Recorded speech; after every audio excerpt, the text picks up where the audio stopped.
Big changes on the horizon for Sunrise Mall in Citrus Heights. The city council.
You ever see something somewhere that causes a string of thought that'll make its way to nostalgia? Just spontaneously out of nowhere, you didn't even see it coming.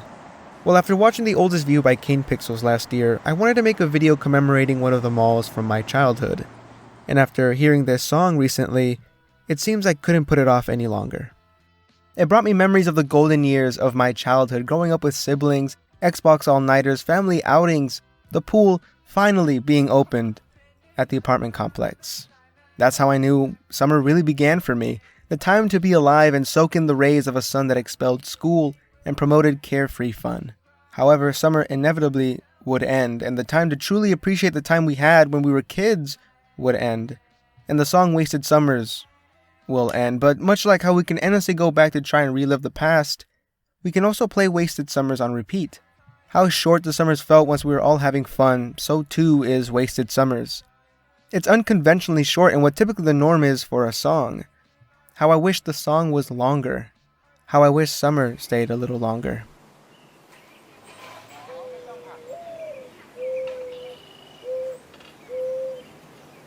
While the time now feels like it was short-lived, during my summers or even just the weekends, going to the mall was a big part of it.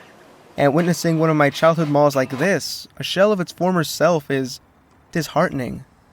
Oh, how the floors of the mall once held hundreds of people bustling and bumbling about with the window shoppers, the food court sidelines, the new school year pants shopping.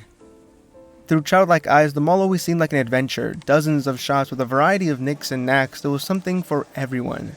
So in mashing together The Oldest View and Wasted Summers, I went to visit my old stomping grounds, the Sunrise Mall in Citrus Heights, Sacramento. I should also add this isn't recent news that the mall's popularity has severely fallen from what it used to be. And it isn't unique. Malls are slowly being phased out and they're on their last few legs, and in light of this, the mall has now donned this new air to it, a kind that reeks of liminal space, as if the mall itself is making its slow transition to death's door. The city plans to turn the mall into multiple living spaces with apartments, shops, and amenities in and around the space, allowing for new homes and a very tight-knit community on the resting grounds of a soon-to-be refurbished Sunrise Mall. On one hand, that's great. The space won't just be abandoned and left to rot. However, that's a lot of memories that will be wiped away with it. I remember walking around those crazy Black Friday nights, seeing the crazed crowds of people, the long lines outside of GameStop.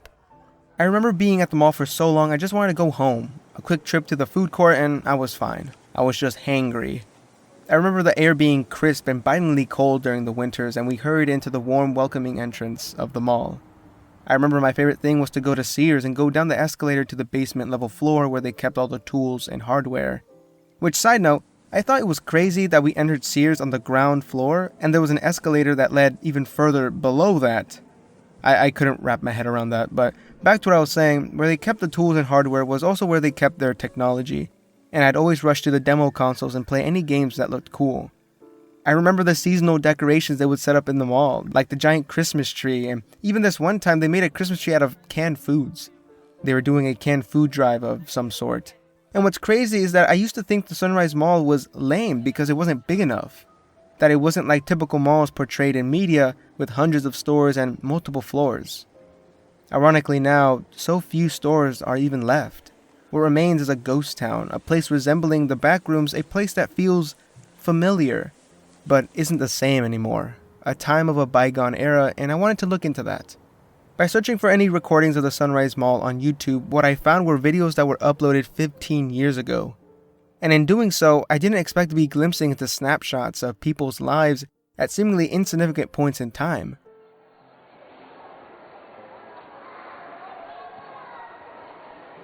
I tried my best to visit some areas where the camera was recording, and to think that at some point where I stood, some stranger I've never met before stood and recorded a snippet of themselves.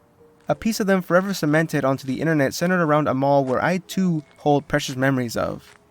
It's quite melancholic.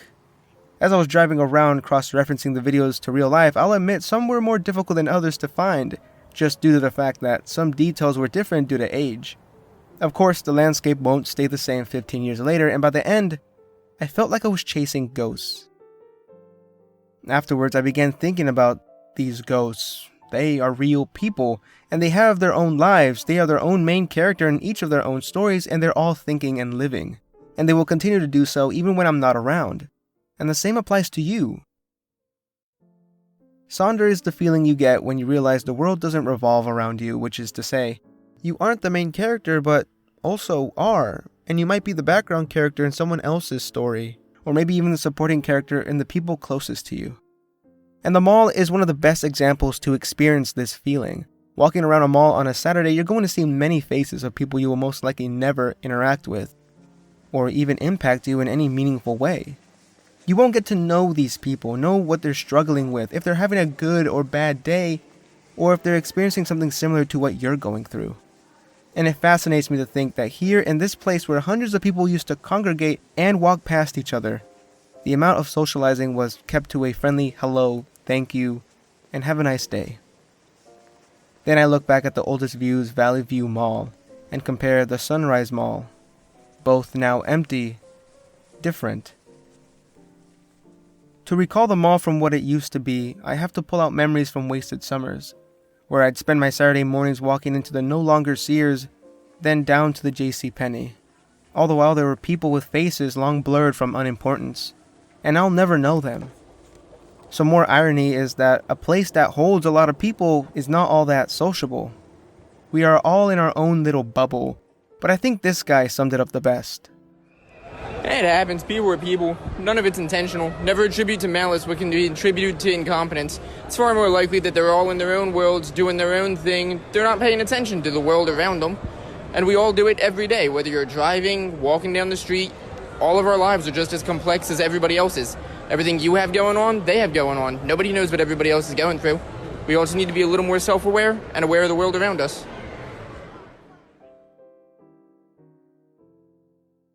I like to believe it's the comfort of just having people around that makes the mall a mall. Like the blood keeping the body alive, and without it, it'll just slowly decay. I borrowed this idea from the game Anatomy by Kitty Horror Show, and Jacob Geller's video essay on The Haunted House. They both explore themes of the house being alive and only becoming truly haunted once the house has been neglected, when nobody no longer chooses to reside within its walls. Surely the house has some similar qualities to the mall. Without us, the building will fall to disrepair, but more importantly, it'll just become any old building. A structure housing empty space with even smaller empty spaces. Craving to be alive once again, to be filled with the hustle and bustle of foot traffic, accompanied with the ambiance of a million conversations. This same theming can be gleaned from the Valley View Mall, where as Wyatt's visit there progresses, the mall seems to come alive, reacting to Wyatt's sudden trespassing, and over time becomes more and more aggressive towards him, slowly tightening its grip it has on him. First, it entraps him by collapsing the entrance Wyatt came in from. Then after emerging out from the staff area, the mall has aged significantly, demonstrating how without him or people in general, the mall suffered and began to die, and in turn, wants vengeance against those who forsaken its well-being, those who neglected it. In the end, the Valley View Mall succeeds as the beam White walks across gives way under him, and he falls to his death.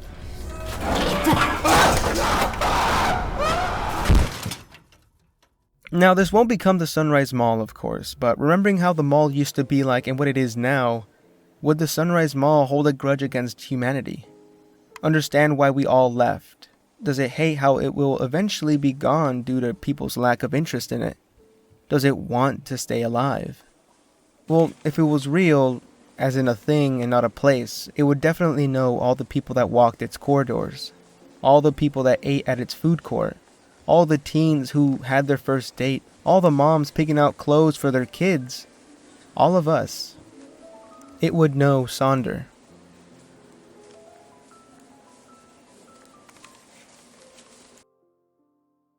And with that, this upcoming summer, the Sunrise Mall will remember the past, when it was in its prime, housing a multitude of people coming in and out. A time where the mall and I were happy-go-lucky going about the day and did not think of the future. A future where these memories at the time needed to be truly cherished. We definitely did not think we'd outgrow each other. As with all things, we never really see things coming. The mall, after all, was a place of transition and not one of permanence. Maybe we just neglected the obvious. And this is happening everywhere. It's not just me experiencing these feelings. There are other malls out there that serviced its own people. People that can remember the old days too. And as I sit here bidding farewell, I thank you for listening, and I hope to see you in my next hyperfixation.